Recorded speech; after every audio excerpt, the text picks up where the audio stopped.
Hello দর্শক, কপাল খুলল ক্রিকেটারদের, আর নয় হতাশা। টেস্ট ক্রিকেট বাঁচাতে 2025 সাল থেকে আইসিসি নিয়েছে নতুন উদ্যোগ।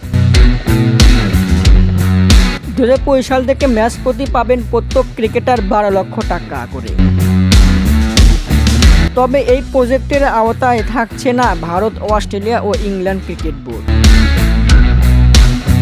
প্রায় কয়েক বছর আগে টেস্ট ক্রিকেটের শেষ দেখে ফেলেছিল অনেকেই ধরে নিয়েছিল লম্বা সময়ের এই ক্রিকেট সবারই বিরক্ত। আসলে টেস্ট হলো ক্রিকেটারদের ধৈর্যের পরীক্ষা। টেস্ট ক্রিকেট থেকেই অনেকেই কিন্তু ভালো ক্রিকেটার হয়ে ওঠে। টেস্ট ক্রিকেট থেকে শেখে বেশিরভাগই ক্রিকেটাররা। আইসিসি নতুন করে আশাবাদী করে তুলেছে টেস্ট ক্রিকেট প্রেমীদের। এমনিতেই বাংলাদেশের টেস্ট রেকর্ড ভালো না। সর্বশেষ পাকিস্তানের বিপক্ষে বিশাল ব্যবধানে জিতে সেরা পারফরম্যান্সের উপহার দিয়েছে টাইগাররা। বাংলাদেশের এমন বিশাল জয়ের পরই আইসিসি টেস্ট ক্রিকেট নিয়ে সুসংবাদ দিয়েছে।